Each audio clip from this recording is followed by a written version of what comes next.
everyone, Janet here, and I realize we're about 21 episodes in for Beyond Rescue, and I haven't even taken an opportunity to introduce myself. My name is Janet Alderson. I am the Community Director for Gateway Pet Guardians.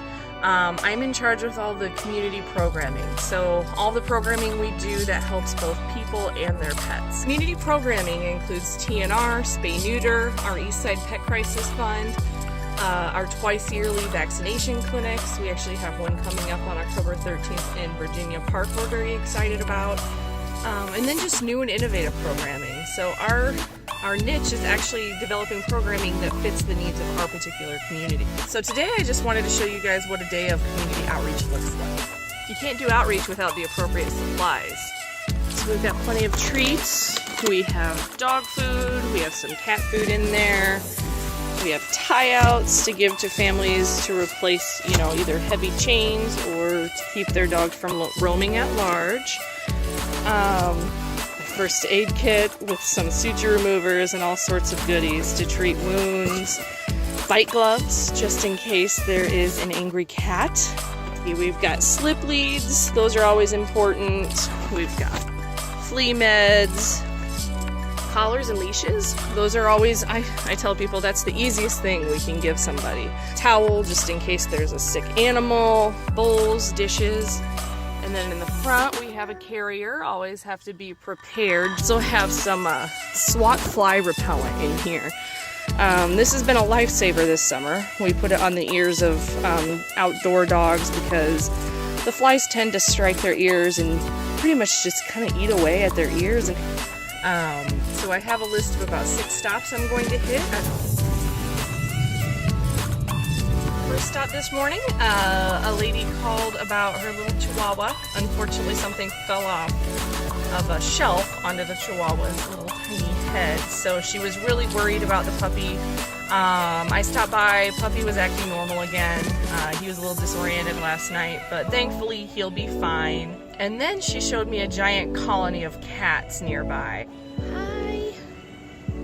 So we got one orange one. You see three over here. There's 2 little bitty kittens. Hi. Oh, sorry. Oh, and there's one. Oh my gosh. They're everywhere. Yeah. Look at all these cats. This is definitely a colony that we're going to look into TNRing. So my day-to-day actually consists of a lot of going out and working with families, so delivering tie-outs, dog houses, supplies, signing people up for spay-neuter services and other services that we provide. Our service area in East St. Louis is an urban setting but with a very rural mentality. So you see a lot of dogs roaming, you see a lot of dogs out on tie-outs and chains. And so what we're here to do is actually help families meet, the minimum standards of the Animal Welfare Act and just make sure that they have the supplies that they need to keep their pets. So right now, we get dozens of calls a day about stray animals in East St. Louis.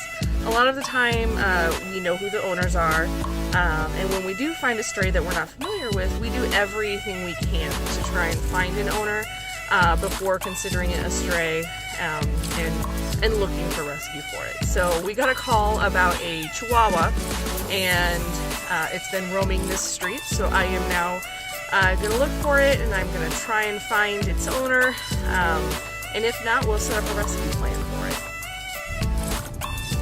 So looking for the little Chihuahua. I'm not seeing him anywhere that he was last spotted.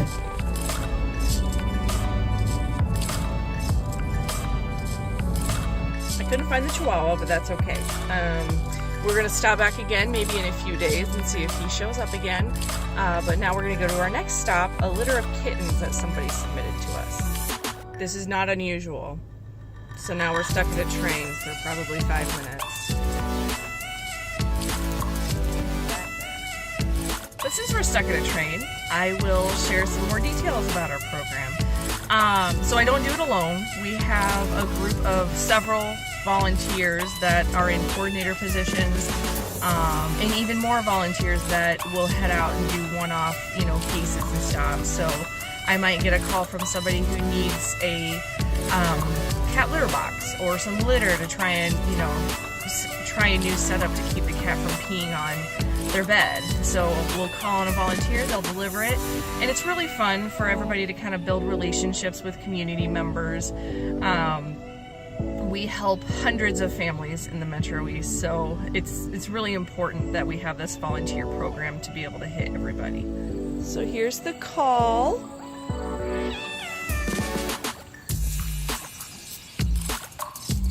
Sounds like there's some baby kittens. Oh, hi!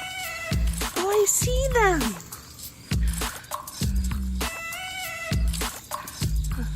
There they are!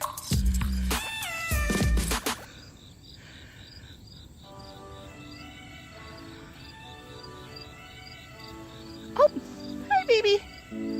So the kittens are maybe 9-10 weeks old, and they actually have a caretaker. So I found somebody who is feeding them regularly, and we're gonna go ahead and get them fixed once they're old enough. So it'll be a few weeks before they can get in, but James was really happy to get them fixed so he doesn't end up with 50 cats before we know it. This next call came in from a community member because her dog has some sort of a boil on his leg.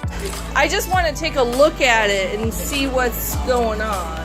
This is it. Okay. Come here. Come here. He's a good boy. Yeah, he's not even worried. We'll talk about maybe getting him into a vet. Okay, I'll do that. Hi, sweetie. Hi. So since Kane's owner wasn't home, I left my card for her to call me.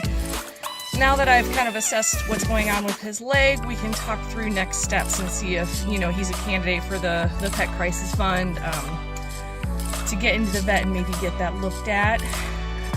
It's been there for a few months, so it is a little concerning, but we'll see. So that concludes my day of outreach this morning. It's only 11:15, but there's still a lot of work to be done back at home. So I made 6 stops. Some of them I was able to record, others weren't appropriate.